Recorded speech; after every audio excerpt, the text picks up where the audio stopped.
guys আজি সৰ্থেবাৰী শোভাচা যাম লগতে আপোনালোকক দেখাই দিবলৈ চেষ্টা কৰিম চাই থাকিব আপোনালোকে বাট আহি উপস্থিত হলো উপস্থিত ডেকৰেশ্যনটো দেখাই দিলোঁ আৰু মন্দিৰটো আপোনালোকক দেখাই দিলোঁ মন্দিৰৰ কাষৰ অংশটো আপোনালোকে দেখা পাইছেনে কি সুন্দৰ আৰু ধুনীয়া আৰু তাৰ কাষতে ফুল আছে ডালিয়া ফুল আৰু ফুলবোৰ দেখিবলৈ ইমান মৰম লগা আৰু ফুল দেখাবলৈ মই পাগলা হৈ যাওঁ ৰঙা নীলা হাল্লা বহুত ধৰণৰ ফুল আছে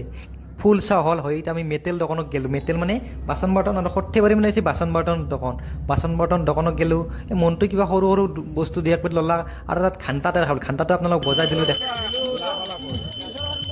ঘণ্টা বজাই উঠি আমি কিছু দূৰ আউগে গেলোঁ আউগে যে কাপোৰৰ দোকান দেখা পালোঁ কাপোৰৰ দোকান দেখা পাই দুখন কাপোৰ ল'লোঁ মানে আঢ়ৈটা ময়ো দোকান ল'লোঁ মনটোৱে দোকান ল'লা লৈ উঠি কিছু দূৰ আৰু আউগে গেলোঁ যাই উঠি মনটোৱে ভাইগনাকক লগি কিবা সৰু সৰু দুটামান বস্তু ল'লা